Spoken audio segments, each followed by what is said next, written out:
incorrect because these peritubular capillaries should realistically be surrounding these PCTs and DCTs.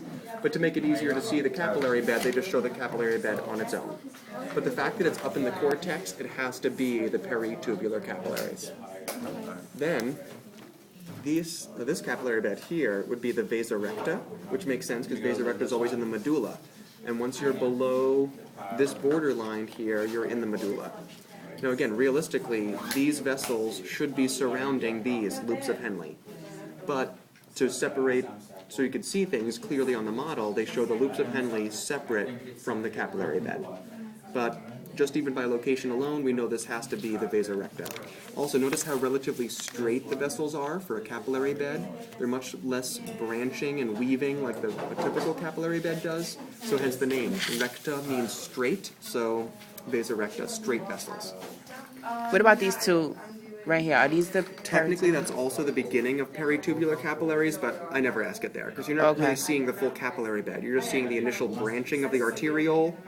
So, if I'm going to ask you the name of a capillary bed, I'll do so when you see the entire thing. Okay.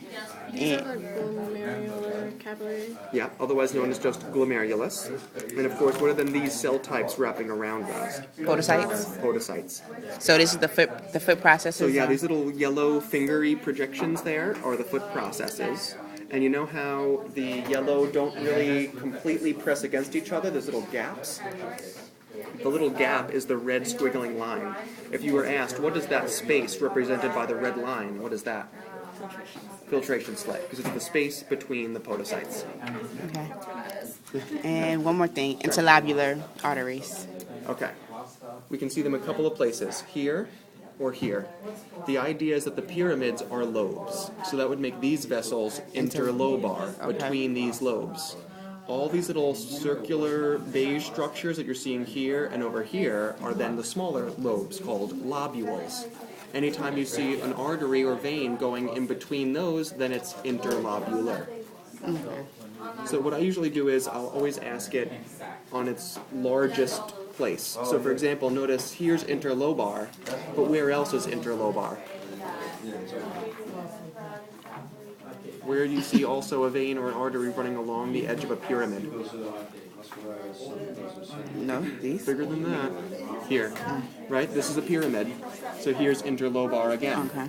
Much like here's arcuate artery and vein, but here's arcuate artery and vein. All these little ones are interlobular, but these are interlobular. So we'll always generally stick to the largest representation.